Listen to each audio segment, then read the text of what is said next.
Good morning, everybody. How's everybody going out there? Okay? Yep, bit of a few nods. It's a beautiful morning this morning. So on behalf of Mayor Mark Jamieson and Sunshine Coast Council, I'd like to welcome you along this morning and look forward to seeing how the rest of the morning pans out. If I could just do a few acknowledgements. I'd like to acknowledge the traditional owners of the land on which we live in today, the Sunshine Coast local government area, and they are the Kabi people of the northern hinterland and coastal plains, and the Jinnaburra people of the southern plains. And I'd like to pay my respects to their elders, past, present and emerging. I'd also like to acknowledge Paul Skillen here, there he is, Manager of Business Development, Chris Sturgis, the boss of project delivery, and the rest of the council staff, and of course you here today. Before I get started, I'd just like to maybe just get a show of hands, if I may, of those small businesses or local businesses who have been to a suppliers briefing previously. Can I just have a quick show of hands? What do you reckon, Paul? 50% there? And the next leading question I have for you is, could I just have a show of hands of those businesses that have heard of, or at least an awareness of, the Sunshine Coast Regional Economic Development Strategy? Yeah, maybe even a little bit more, which is terrific. I'd like to maybe just acknowledge all of you here today, the local businesses, because as we know here on the Sunshine Coast, you're the engine room of the economy. And as the portfolio councillor for economic development, it's really important for me to do what I can and what council can to ensure that our economy continues to prosper and drive forward. So the Regional Economic Development Strategy, and I'll just go into that very briefly, is a 20-year blueprint or a roadmap, if you like, of how we can continue to drive the Sunshine Coast economy. And for those of you who've been on the Sunshine Coast for many years, which I have, you might remember that our economy was quite narrow, relied on tourism, construction, retail in the main. And so we're quite subject to the peaks and troughs of the region, and so you'd certainly get, times when it was just really tough going. And I was the regional manager of master builders back in the day, and I certainly had many builders and subbies and whatever who just couldn't find work here on the Sunshine Coast. And so that economic development strategy that we set about putting together isn't just a council document, it's a document for the region. It was put together by council, by the business community, university. Everybody put their minds to how we can broaden the economy, which is what it's all about. And it just made sense to us, and this is in the strategy, of playing to our strengths. And if you have a think about it, our strengths were pretty simple to look at or to understand. And so, we had a university here, we have great TAFEs, we've got some great educational institutions. And so in those high-value industries, which we talked about, it made sense that education and research would be one of them. And just down the corner, obviously with the $2 billion hospital and the health precinct and allied health professionals that go beyond that, it makes sense that health and wellbeing would be one of those sectors. And so as we sort of put the pieces of the jigsaw together, you'll see that in those sectors there has been some significant projects that are helping drive the economy forward and hopefully giving you people in the local business sector opportunities in that space. And more recently you've seen, hopefully you've seen if you've driven up north, the progress of the new runway project. And again, aviation and aerospace is one of those sectors that will broaden that economy and give you opportunities. If you have a think about what's been happening on the Sunshine Coast then over the last 5 years, we started off when we did that strategy with a $13 billion economy, and we are now sitting at $17.2 billion. So anybody who's been in the business over the last few years might get an understanding of why there are more opportunities presenting themselves. Not to say that you're grabbing those opportunities or whatever, but it's certainly those opportunities are there.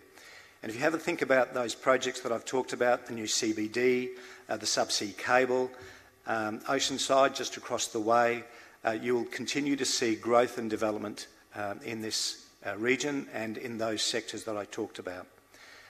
So that's good news for everybody from our point of view, and that's why we're here today to encourage you to have a look at what Council's doing, but to also understand the broader context that this is a 20-year journey. We're in year 5 of the 20-year journey. You're going to hear lots more about new projects as they come to fruition. We're already working on the new City Hall project, and there's many more. Even in my little local town of Bly, there's $20-odd million worth of projects being developed in the main street as we speak today. So I hope that you're all sort of encouraged and want to embark on your journey in the small business, and we know how challenging that is. But hopefully you get a sense and appreciation that the plan, we're adhering strictly to the plan. There are lots of opportunities for you, and I'm sure that many of you will take those opportunities in the coming years. One final thing I'd like to say, and it's just a little bit of you'll see on your chairs that particular brochure there about the upcoming game between the Rabbitohs and Warriors. For those of you who may know that up till this year, we've only ever had trial NRL games here at the Sunshine Coast Stadium, which has been fantastic. We've got great attendances at that game, but this is a game that is worth points. And so the Sydney Rabbitohs are here for a 3-year contract. They're going to come here every year over the next 3 years. And so with that opportunity comes corporate opportunities. And so if you just have a look at that brochure, it may be something that you want to get into and have a look at. We certainly encourage you, because naturally the more opportunities it creates, then the more for you. So have a great day today. Make sure you ask heaps of questions. I'm sure you're going to learn a lot from the various presenters. You've certainly got expert council staff around you, and make sure that you leave today with no question unanswered. And all the best for your businesses in 2019. I reckon it's going to be a cracker of the year, and hopefully you're part of it. Cheers.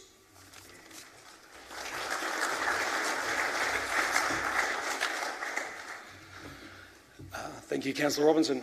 We will move on now. We have a bit of a journey to go on. One of the things that Council holds most dear is its health and safety position, the way that it works with and for its employees to be healthy and safe, but also in engaging with contractors and the work that we ask and expect of them in terms of safety when they're delivering the projects that they've been engaged to deliver. We're going to have a slight change of names for the delivery. I'm going to ask Martin Harding to come up. He's from our Work Health and Safety team. He's going to take you on a quick brief of what we would like and what we would like to partner with you in delivering in the course of delivering some of our projects when it comes to safety. Thanks very much, Martin. Excuse me.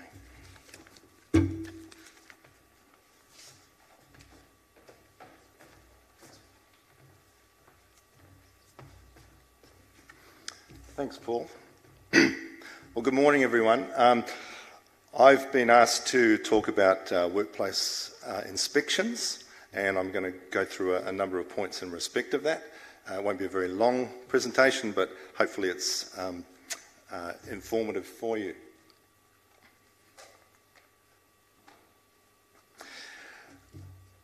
What are workplace inspections?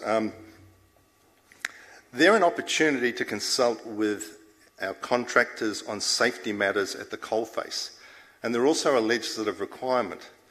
You can even have inspectors from WorkSafe Queensland come in and inspect your sites. So they're a reality, and they're something which we encourage not only internally but among our contractors. Who carries them out? Sunshine Coast workers, project managers, inspectors within council, Sunshine Coast management, and we also encourage contractors to do their own inspections of their own sites. The documentation that we often look for at the time of an inspection is what has been called for when submissions are made for tenders from contractors. We try to ask for real live examples of such documents as traffic management plans, construction project plans, safe work method statements, risk assessments, etc. And when the actual inspection occurs, we look at it from that perspective. It's the old adage, you say what you're going to do, and then you do what you say. It's a common thing within quality management as well as safety and environmental. So, what would you expect as part of a workplace inspection? Every inspection is unique based upon its scope. They can be a small scope, you can look at a particular item, or you can be very wide and cover the whole site. It's always conducted with the contractor's representative where possible, and we believe that is a key thing, because the cooperation between council and contractors on an ongoing basis for the success of safety on sites is vital. The legislation calls for it, consultation between what they call PCBUs, which are persons in control of a business unit, and we're both PCBUs, so working together for the safety of all people. The Sunshine Coast personnel will report to the person in control of the site, so there'll be no surprises. They'll expect an induction to site and be told about the risks that are present within the site. And as I say, it's consultative and proactive. We look at it as a partnership. Sure, there'll be areas for improvement, and they will be nominated as the inspection goes through. So what items will we look for? Safe work method statements are a vital document. This is the way that we show the staff and the workers the safest way that we believe as an organisation they should work.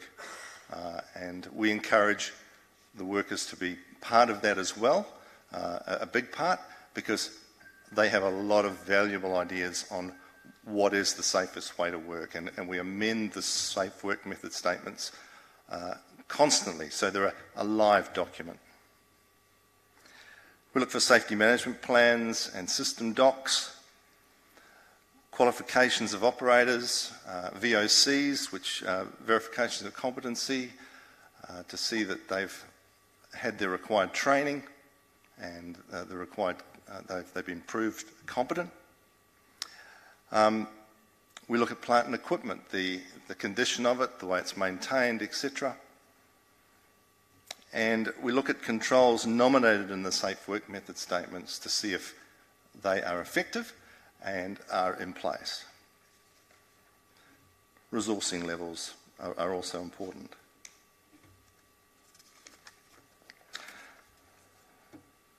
So the mechanism we use at Council is a system called Scintillate. It has a contractor site observation module within it, and within that module there are a series of questions that are linked to the latest legislation within Queensland to ensure that we cover all bases. And they have a selection of options, and those options are compliant, non-compliant, needs improvement, and we'll discuss that through with the person that is involved in the inspections. So yeah, it's an important part, both internally within Sunshine Coast Council, but within the work that our staff do with contractors on a day-to-day basis in a professional and relationship-building consultative way. All right. So thank you very much for your time.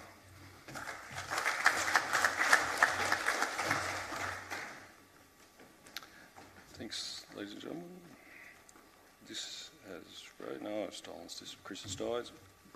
Next, I'll ask for Chris. He's the Chris Sturgis. He's the manager of project delivery to come up. We'll move in now to a series of presenters who will be outlining the projects that we intend releasing to the market, and we'll need some assistance in delivering for the remainder of this financial year.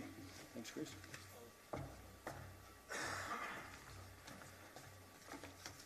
Morning all. As Paul said, my name's Chris Sturgis. I'm the manager of project delivery at Sunshine Coast Council. Doesn't seem long ago we were here doing the same or a similar presentation. Another 12 months on, and I think as Councillor Robinson said, a busy year ahead for project delivery and council. So we've got a few pictures of some of the most recent projects up there on the screen, the likes of the Glasshouse District Park upgrade, Burke Street access into Caloundra, and the new Mooloolaba walk and ride bridge. And I think what that shows is a range of projects delivered on the Sunshine Coast using contractors and council staff, which also accesses contractors from our local industry. So throughout the process, we are very keen to continue to build relationships with both consultants and contractors to deliver these vital projects for the coast. Today is an opportunity for us to talk to you about some of those projects coming to market in the coming months and explain in a bit of detail, and I know Paul will go through it further as well, about how you might secure work with the Sunshine Coast Council. I'll also talk briefly about our safety improvement journey. Martin's given you a little bit of a flavour of perhaps some of the more technical aspects of inspections, but we certainly have been on a bit of a journey in terms of safety improvement over the last 12 months, and anyone who's worked with my project delivery staff in a contract sense will probably have felt that through those types of audits and whatnot that Martin talked about before. So in terms of the 2018-19 capital program, the core capital program, which is on the left there, is made up of a range of different program areas. That's how it's budgeted in council. This year it's around that $183-4 million mark. There are other projects like the airport, which is significant, that takes it up to about 380 all up. My team doesn't get involved with the full gamut. There are projects outside of project delivery's remit, and some of those providers are here, or council staff are here today to talk to you about things like our annual reseal and rehabilitation program, for example. Of that 180, the project delivery team, of which there's 3 teams, the civil team, the urban projects team and the recreation projects team, deliver around about $105 million worth of that program. So the pie chart there really just shows the different pieces of the puzzle, from transport to buildings and facilities, parks and gardens, stormwater and the like. So that's generally how it's split up. Probably important to note that at this point of the year, we are now getting to the point where we're looking forward to next year's program, the 19-20 program. So for those of you who kind of don't know how the budget cycle works, we pretty much get to sort of November, December, and we're already starting to work on the next year's capital program development. And that really is of a mind to go to council in around about the March time frame. So the last quarter of each financial year, we can begin to look ahead at what's coming down the pipeline for the next financial year. So while I'll probably talk about projects today that are more of the 18-19 projects, it'll be important for those who are perhaps trying to shape their year to talk to us about what will be coming up in the 19-20 capital program. A lot of our more significant projects are funded across a couple of years, so they may be starting this year, some work commencing in that April-May time frame and then flowing into next financial year. So for some reason that's not advancing. Any ideas, Paul? Can someone move the slide on for me? Beautiful. Okay, so just to give you a flavour of where the volume of work is, I think there's probably always a question mark about where most of the work hits the market. Over the last couple of presentations, I've tried to give a bit of a flavour of how many orders we put out, effectively contracts if you like, across the board. The chart on the left-hand side is purchase orders by number, and we've got 2 financial years there, one being the 17-18, which is the previous one in orange, and one being this current year, which is the blue bar. So on the far left, you can see that by far the volume of orders that we put out to contract are below 250,000. So there's a lot of, I guess, smaller work there for people on the coast, small business contractors and consultants who may be in that smaller end of the market. There's a lot of volume in there. If you move over to the left side, that's purchase orders by dollar value. And again, it starts with the below 250 range on the left and moves through to 250 to $1 million and then over $1 million. So we've generally been finding that there's as much value in the below 250 as those bigger contracts, less in numbers, but about the same value dollar-wise. If someone can move that slide, beautiful. So to dip into, if we can just go back one maybe. Am I doing it? I've got it now, sorry. This is the civil projects team, not quite. And Ben McGovern leads up the civil projects team for council. So a few of the projects that will be out in the market in the next probably month or two. Starting at the top, we've got Torrell Drive upgrades around that Sippy Downs area. So we've done some work by contract last financial year. So we've got another package coming to market, which is further stormwater and drainage works upgrades at Torrell Drive. We've got a road widening job at Bundilla Boulevard at Mountain Creek coming through, and you'll see that's the type of thing where we'll be out in Q4, which is that May, June period, and into next financial year, which is the Q1 construction for that type of project. We've got River Road Bridge, some work there to increase load capacity by the sounds of that. And we've packaged up a couple of gross pollutant traps, GPTs, water quality improvement devices in both Caloundra and Maroochydore that are about to go to market if they're not advertised already. So some significant work there in terms of drainage upgrades. In the recreation project space, Peter Osborne, who's here today, and by all means come and talk to Peter after the presentations. He's got a range of jobs coming out over the next short period. Up the top, we've got some drainage car park pathway work at Point Perry. So there's some civil works in that one. I showed you earlier the Glasshouse Mountains District Park, which is one of our larger parks. It's got more stages for delivery. So there's another $1 million contract going to go out for the Glasshouse Mountains Park. We've got some amenities at both Conondale and Montville going to hit the market. So that's up at Russell Family Park, where we've been doing works over the past year as well with the new car park upgrade.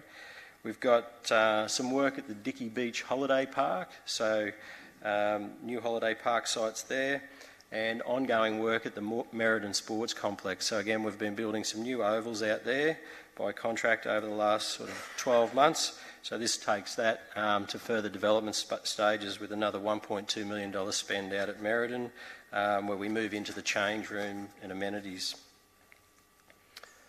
In the urban projects space, we've got Matt Dagan heading up that team. So that team generally handles most of our waste projects.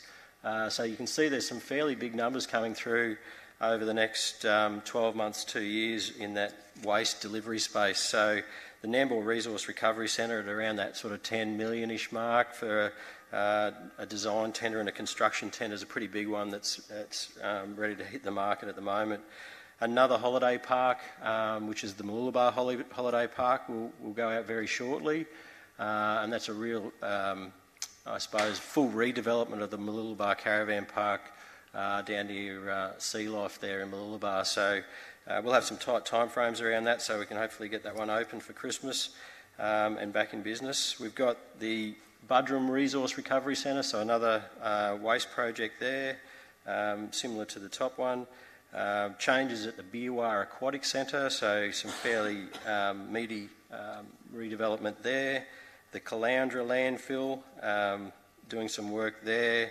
more aquatic centre work across multiple sites. So we've got a number of aquatic centres that we're looking to do maintenance and renewal work, and a bio-basin in the Budrum landfill site, so to treat water. So quite a range there as well, all coming to market very shortly. So I guess just to reiterate what services we've got on tap internally and what we seek from the external market. No real changes from when I talked to you last. Our survey area, we use a mix of internal and external. We have some survey capacity, not licensed survey, so we definitely use externals there. We don't have any geotechnical capability, so we're always seeking that from the market. We have basically some capacity, probably around 50-50 for us for the work that we deliver through our civil design and landscape design offices. So generally fine, we're trying to access those markets, particularly for designs that we're trying to do perhaps 1-2 years out in advance, so that we're buying ourselves time to get through approvals and certifications. Our environmental surveys and audits, we don't have any capacity. It's all outsourced, as is structural design, lighting and traffic signal design. Internally, we have our day labour, our internal workforce for civil construction, whom we work closely with, but they only deliver about 50% of the civil program annually, so there's still a large portion of work that's going to market from a civil construction point of view. As I mentioned before, they are also subcontracting a lot of work, whether it be curb and channel or procurement of product as well. So there's still a large external procurement that goes on even when we're delivering through our internal staff. Landscape construction, though, is all externally contracted, as is lighting and traffic signals installation. So in terms of some of those arrangements and how we get work from the market, we do use a range of methods. We tend to rely a lot on our panel arrangements, though. These are some panel arrangements that my branch in project delivery administers, again through Peter, so if you need to talk about them, he's available today. But basically the landscape and open space and the civil construction, the top two panels, are in the process of taking a year extension at the moment, which will take them through to April 2020. And as you can see there, the playground and exercise equipment's through to October 2020. So not looking to renew right now. We did a renewal last year, and I think added some to one of those panels, so not actually looking to do that again at this point in time. So I guess what's important to us is relationship building, is understanding who's in the market, building those relationships so we know what contractors and consultants' capabilities are, and you know how we like to do business. Some of the key things for returning information to us as part of those bids and tenders, quotes, is to try and really detail out the methodology on how you're going to deliver something for us, so we can understand, we know that you've thought about it. The track record is definitely important. We want to work with people, obviously, who've performed well. I think that's part and parcel with the relationship building as well. Our drivers really are, though, that we want to focus on safety. We have had quite a journey of safety improvement. We will continue that focus, but we work. Predominantly all of our work is in the public arena. It's in brownfield sites. So we're working in streets and parks and areas where the public are walking through it 24/7.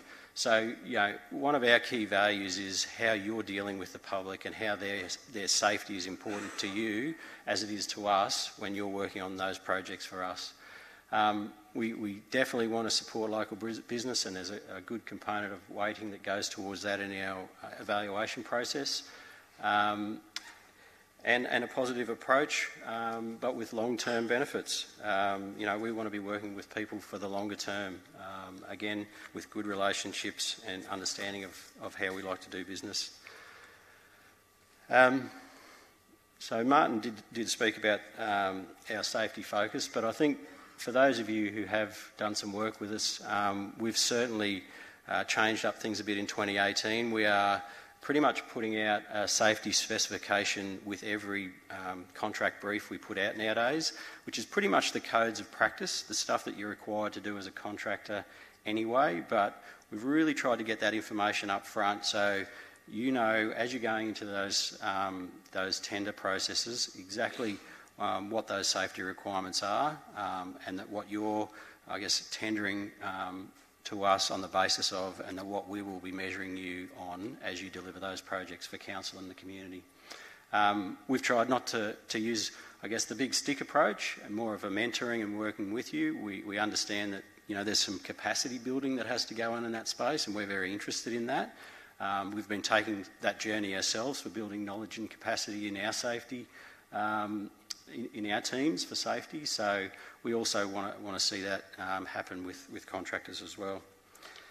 So that's pretty much it for me. So I'll leave you back with Paul. Thank you.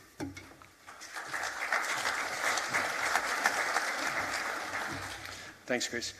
2 points I'd like to add to what Chris had to say is, particularly with those two of those three supply arrangements, they are the thing that the procurement team gets asked almost the most number of questions about. How do I get on a supply arrangement? For a supply arrangement of the size of the two that were at the top there, I'll see if I can go back. Sometime today. Of those two there, while the extension will be exercised, in order to create an arrangement of that size, one, we will do it by tender, and secondly, it will take a solid 6 months worth of work, and we don't want to be left without one. So in order to have it in and effective to start when this one ends, or those two end in April 2020, we will realistically be coming to the market from about June of this year, or sometime between June, July, August of this year. I tell you that so that you, one, keep an eye out on it for those who are interested in it. They're two big arrangements that we use reasonably effectively, and what it saves us in time is it allows us to go to our tried and true suppliers who we've been engaging with for some time. If you're not on it, you can't be invited to respond to a quote from it. So importantly, I would keep in mind of those for anyone in the supply chain for either of the services that are covered by the names, and keep in mind that back half of this calendar year we'll be out to the market to form something that will kick off from April 2020. The second thing is, the second most popular question we get asked is, how can I get into a supply chain with things that we don't directly procure?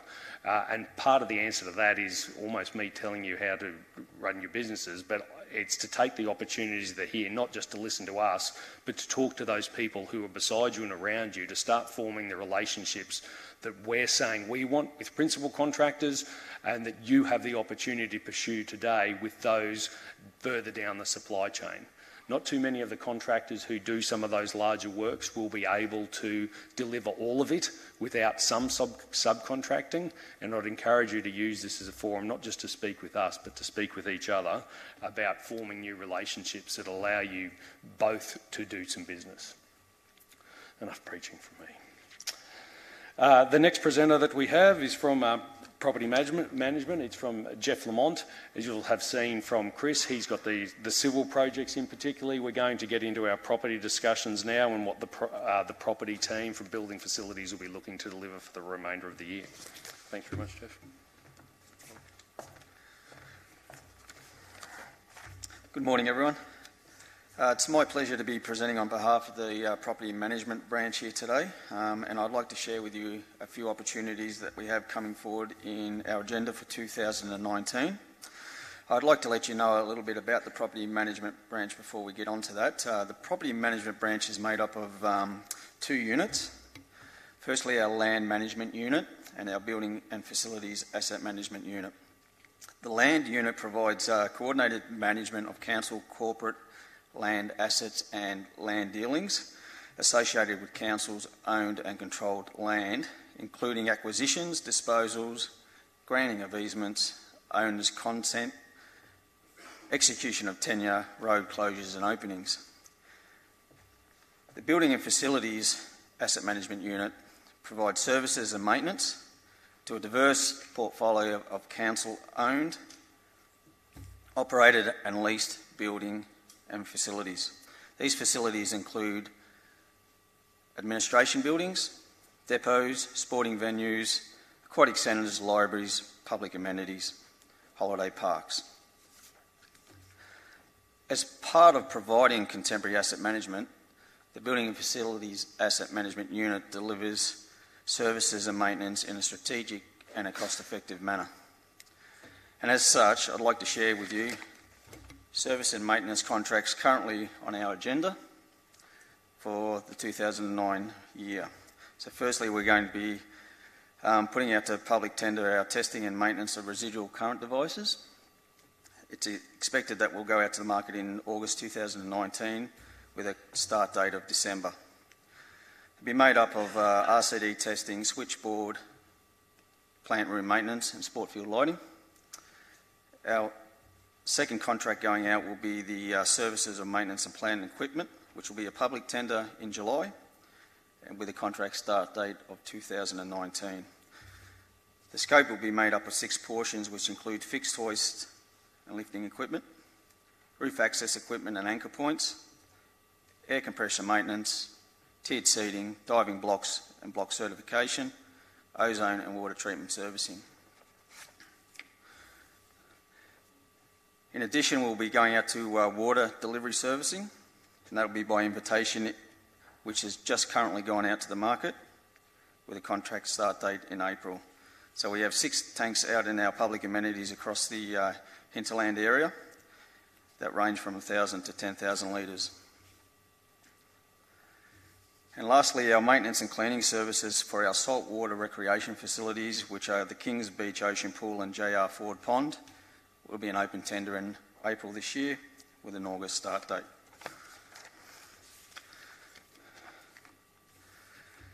With our current contracts, in particular our register of pre-qualified suppliers, we've exercised our first 1-year extension of a 2-year option, and that's currently in review for the 2nd year, so we'll know that in the coming months.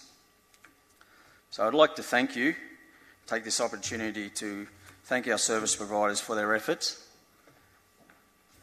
And I'd like to point out that property management have formed some fantastic relationships with our service providers and business who employ great people in our community and take pride in servicing and maintenance for council. Please feel free to come over and see us at the table across the way there. I have Greg, Sam, Daryl and Sarah with me today, and they'll be able to assist with any questions you may have. So thank you.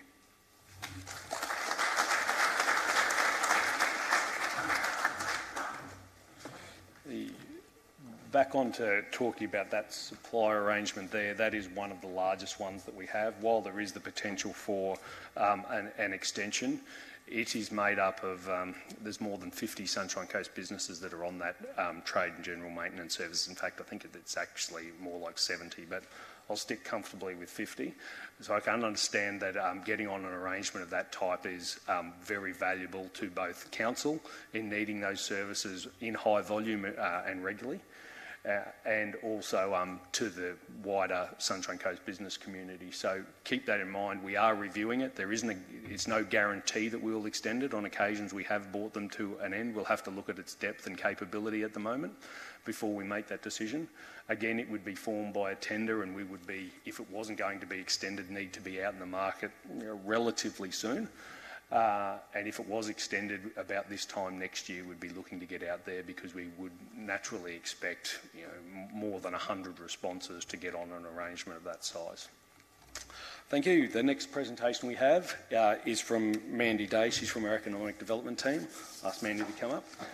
She would like to talk to you about some opportunities we have to partner together to work on an improved business and the economy for the Sunshine Coast.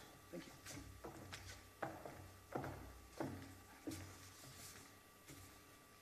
Thank you, Paul, and thank you everyone for joining us this morning. My name's Mandy Day, and I am one of 2 business development facilitators that's employed within Council's Economic Development team. Amanda Goody and I deliver local business support through our business development program. Now, I meet with businesses every day, and in 99% of the meetings I conduct, I find that business owners are unaware of, number one, who sits within Council's Economic Development branch, what we do and how they can connect to our activities.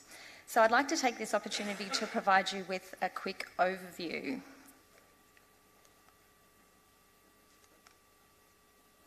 So, the Economic Development Branch's activities are governed by our Regional Economic Development Strategy, or the REDS, which it is commonly referred to. Councillor Robertson has spoken about that already, and it is a clearly articulated 20-year action plan for the period 2013 to 2033, developed in partnership with Sunshine Coast Council, with the state government, University of the Sunshine Coast, and key local business and industry partners. And the vision is to grow our economy from a $13 billion economy through to a $33 billion economy. And there are 3 teams that sit within Council's Economic Development Branch that are charged with the implementation of the REDS action plans. And they are Trade and Investment, Industry Advancement, and Tourism and Major Events. Now, our Trade and Investment team is charged with creating more career employment opportunities for Sunshine Coast residents. They are promoting our region's amazing business capability, both nationally and internationally, to drive new business investment to the region. So a case study for this is bringing UI's headquarters here. They're also actively promoting local business expansion and can assist you in this. And they have a great export program. So if that's something of interest to you, they do have a workshop coming up this Monday. And there are flyers on our table that you can take the information from. We also have our Tourism and Major Events team that sits within our branch. Their activities are governed by the REDS, but also Council's Major Events Strategy, and they're working hard to deliver the vision of the Sunshine Coast to be recognised as Australia's premier regional events destination. This involves delivering around 60 major events each year in non-peak periods to stimulate our economy. So in this space, there may be sponsorship or even volunteering opportunities that you could be connecting to. If you've never considered it, volunteering is a great way for businesses to network with other business people. So I certainly recommend it. The third is our Industry Advancement team, and they're engaged in some incredible activities focused around developing the 7 high-value industries, as well as activities aligned with the 5 pathways outlined in the REDS. So for 5 years, this team has done an incredible job building task forces, attracting local, national and international investment, and creating jobs within health and wellbeing, education and research, manufacturing and clean technologies, agribusiness, which is a huge growth industry here on the coast, tourism, sport and leisure, aviation and aerospace, and our professional service industry. And the business development team sits within this team. So that keeps us closely connected to the activities and opportunities across a wide range of industry sectors, and these are opportunities that we can connect you to. So the 2 main reasons for sharing this information is because I want you to feel confident that our economic development team are strategically focused on developing our economy, but more importantly, I want you to know that you're not alone. In all of our day-to-day activities, we've become very connected. So when you connect with us, you are connecting yourself to an amazing business network. Listening to many Sunshine Coast business success stories, the common theme is often that they're really appreciative of the business assistance that they've received. So they've put their hand up and they're receiving assistance from council, from chambers of commerce, from industry groups. They've sought out funding opportunities. They started out in incubators like the Innovation Centre, and they got involved in programs. So just a quick hands up. How many businesses have sought local business support through Council's business development program? Okay. So, if you haven't, this next slide is for you. We offer, within our business development program, tailored one-on-one support meetings. So that is 1 hour in our office or on-site with you, where you have an opportunity to introduce your business to us and the team, and allows us to better understand your business so we can best support you. And that might include connections to our trade investment team, Our industry advancement team, tourism and major events teams, it might be connections to services, programs, people, procurement opportunities within council. We can provide connections to internal and external training programs if you have a need to increase your capability, and we provide connections to support networks and events, including chambers of commerce and industry networks. We also have a huge host of business tools and resources that we can extend to you. We also provide assistance with mitigating construction disruption, so please reach out if your business is experiencing any difficulty in that space. And we offer assistance with emergency event preparedness and recovery. So you can download our Be Prepared guide, which has a checklist on how you can prepare your business, and it's also available on our website. So why do we as council offer these services? Because we are dedicated to ensuring that our 20,329 businesses feel supported so that they can successfully plan, manage and grow their business. And we really appreciate your contribution to the economy.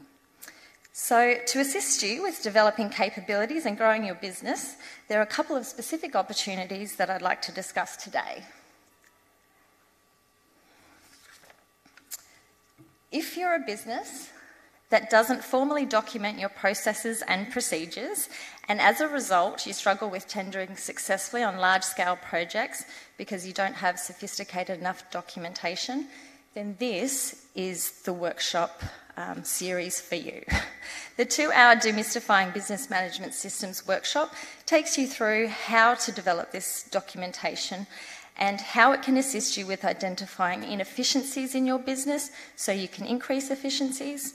It will help you with developing tendering capabilities and can also assist you with working towards ISO and other accreditations. In the workshop, we provide templates and guidance to help prepare you for the one-day workshop. And in that workshop, we ask you that you bring along your laptop. We provide you with a quiet room, an expert mentor, more template documents than you will ever need, and it's just giving you that time out to dedicate to formalising your business management systems. So Wednesday, March 6th and Wednesday, April 3rd, you can join us for the demystifying workshops, and then we also have the one-day business management systems workshop on Wednesday, May 1st. The other opportunity is our ICN Business Gateway. And the Sunshine Coast Business Gateway is designed to connect local businesses to projects and procurement opportunities. And it also does the same in reverse. So it's an opportunity for you to make your business visible so that other opportunities can find you. So it's all about helping you work smarter, not harder. And more information on that can also be found on our website. And lastly, for those of you who have resolved to make 2019 your growth year, but you might need a little bit of support in that, we have 2 opportunities to connect to. The Sunshine Coast Chamber Alliance has a mentoring group, and this is available to businesses of any size in any industry and has some amazing mentors with diverse sets of skills. It's a low-cost program for one-on-one mentoring and a great opportunity for you to connect to. We also have the TAFE Build a Better Business program, which we also support, and within this program you can actually gain a certificate in small business management.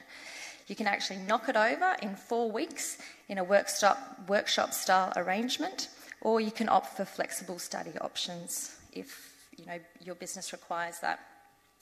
If you are a NAMBOR business, there is actually a special opportunity that will soon be launched that will allow you to connect into this program with significant subsidies, so I ask you to keep your eye out for that one.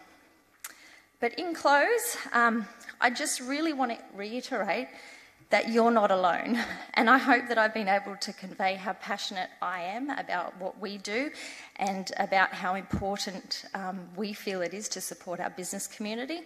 So if there's anyone out there experiencing difficulty or looking at opportunities to grow their business, then I hope you will connect with our team. We're only an email away, or come visit the team in our economic development table and introduce yourself after the presentation. So thank you for your time, and I wish you all a prosperous 2019.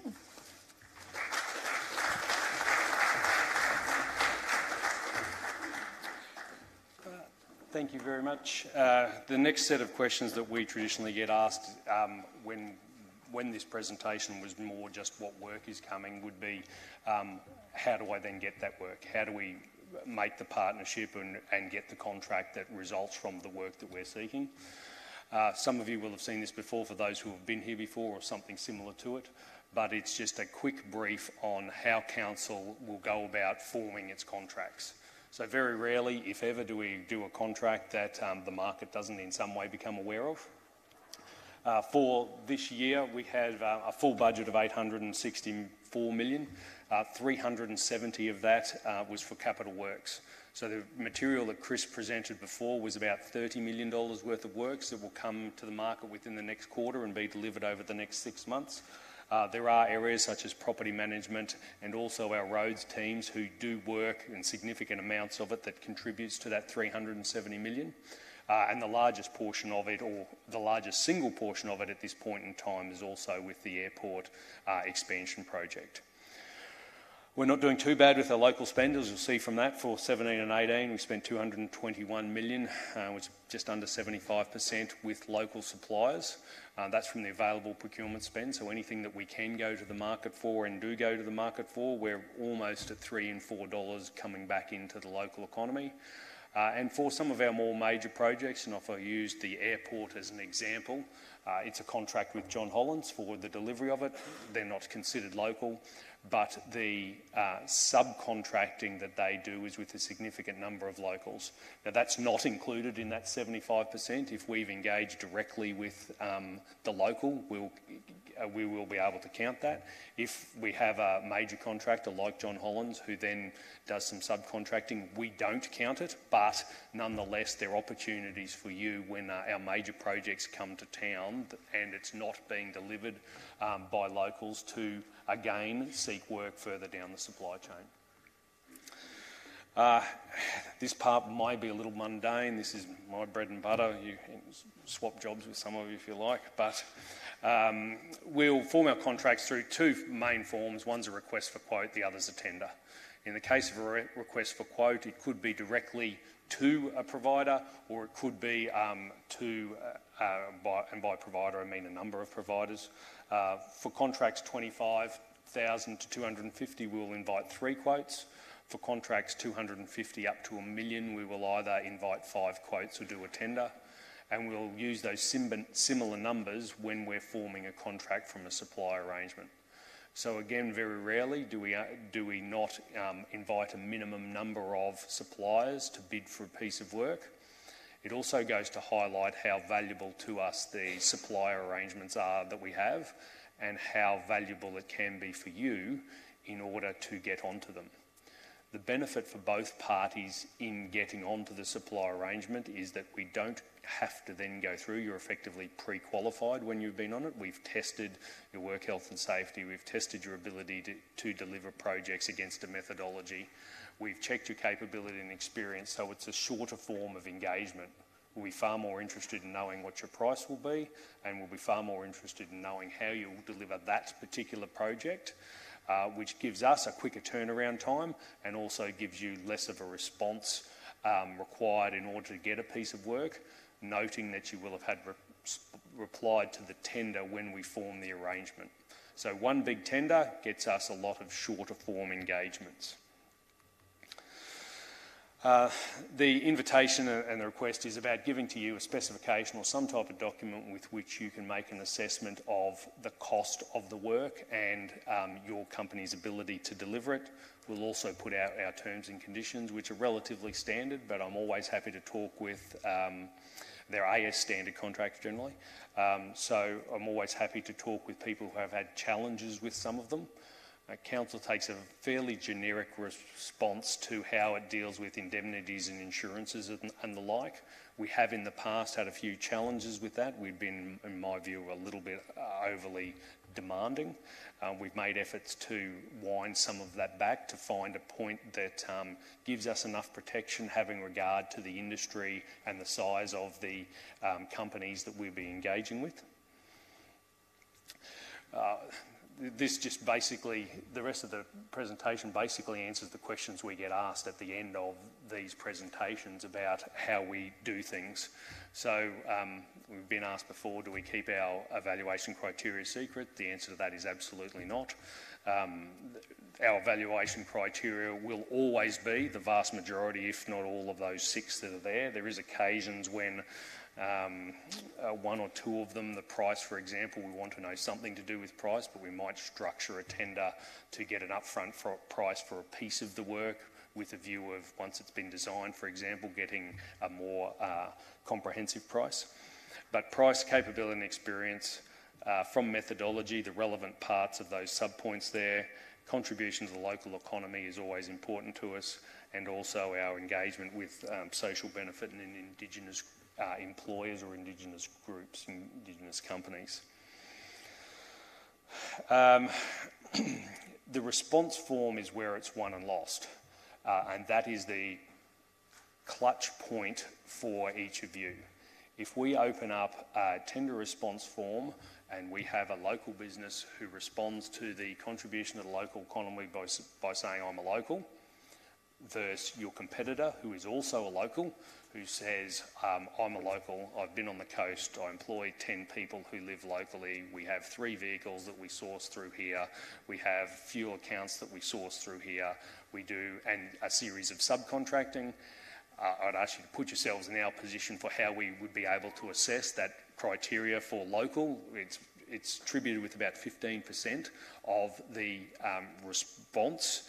So it forms an integral part of separating average responses from local businesses, from good responses from local businesses. So I'd encourage you to take the time to tell your story about how the fact that your existence as a business on the Sunshine Coast also supports other businesses. And that sort of takes us back on the journey to the material Amanda was talking about before with our general economic development.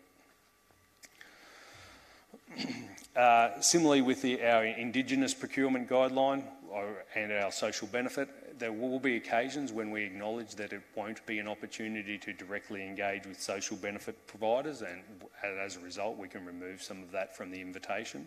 We'll always be looking for opportunities to see what opportunities exist for Indigenous employers, for Indigenous companies, and also for any provider in how they go about putting their business together and their engagement with the Indigenous community to ultimately build the capability of the Indigenous groups on the coast.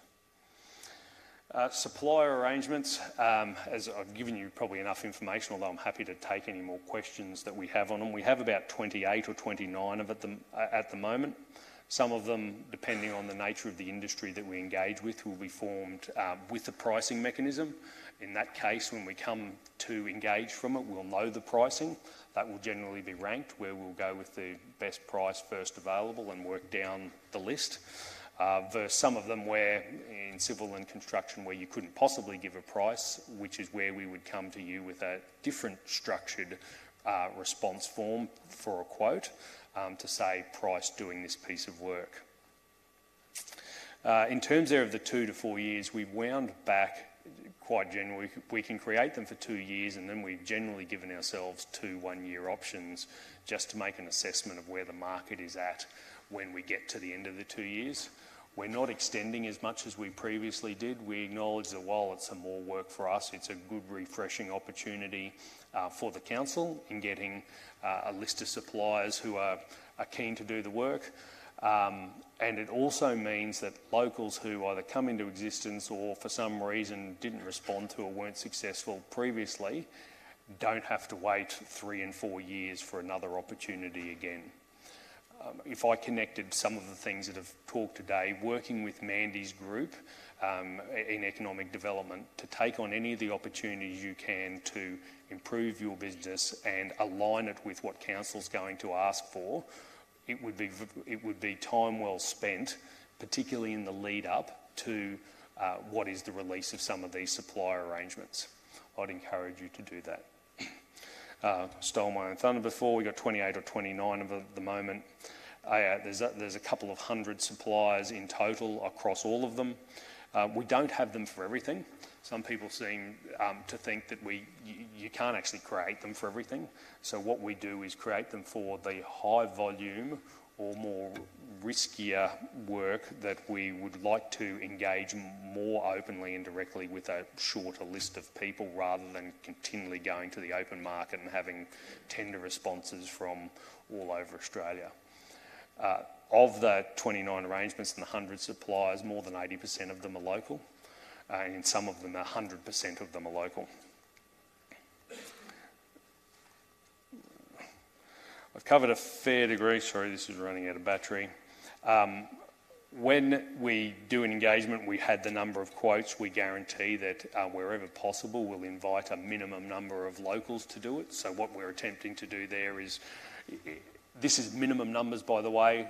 I would prefer that wherever possible, it was 100% of locals get invited, but sometimes the markets and sometimes the opportunities don't always present that way. So in terms of a 3-quote process, at least 2 will be local. In terms of a 5-quote process, at least 3 will be local. And for written tenders, locals have that 15% opportunity to give us their best effort at explaining their supply chains and explaining how they contribute to and exist in the Sunshine Coast. Chris has already spoken, as has Mandy, about building relationships. We need to understand and know how for the remainder of the financial year is what's coming.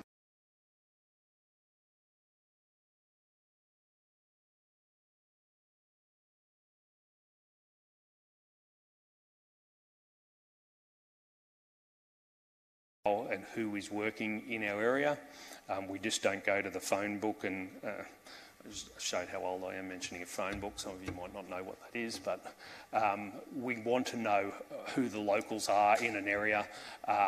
There are new businesses being formed all the time. There are people moving within businesses all the time.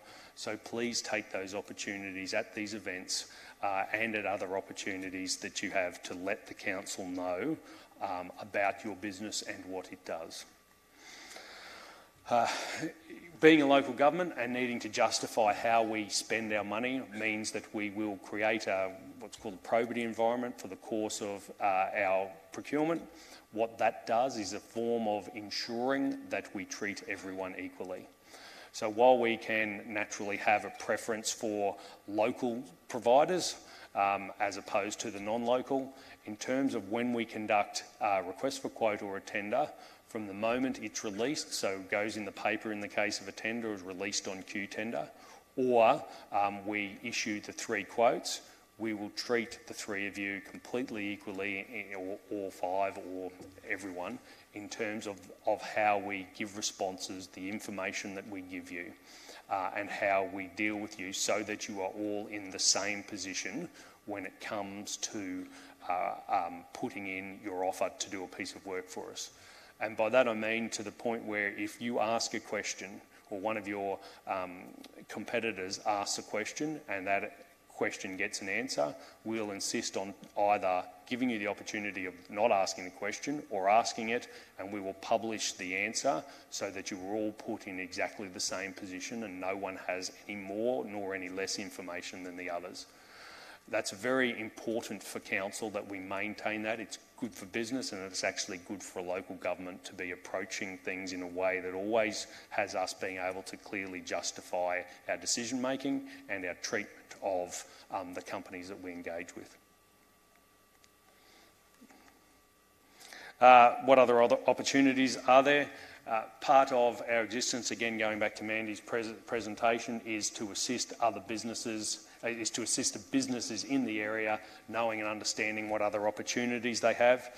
So while we don't want you doing too much work for others so that you can do it for us, I put these up there. The Tender Alert Service comes out every week with the tenders that we have being published or being released at that time. The Queensland Government Q Tender website is where the vast majority of the state government's work is going through, so if you're not on either of those, I would suggest you do.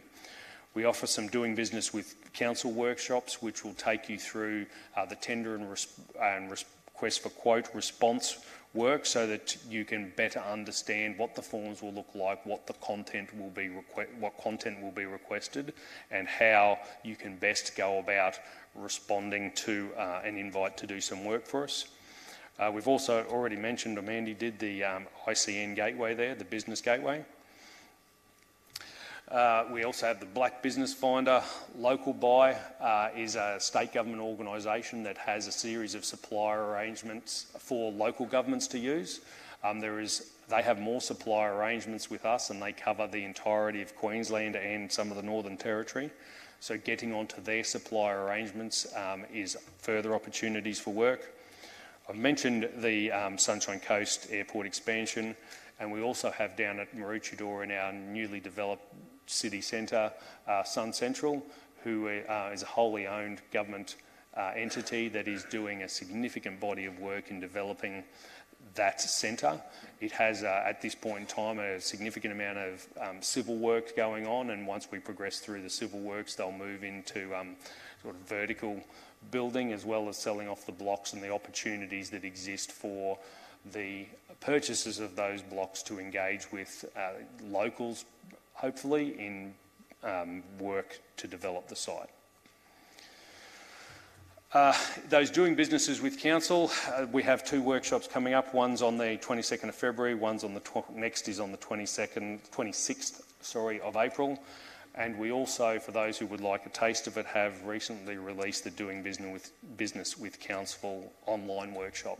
It's a video that goes for about 45 minutes, I think. You can skip through parts that are not to your liking, but it will step you through the initial stages of engaging with council, and it complements what you can also get in a little more detail from the workshops in February and April.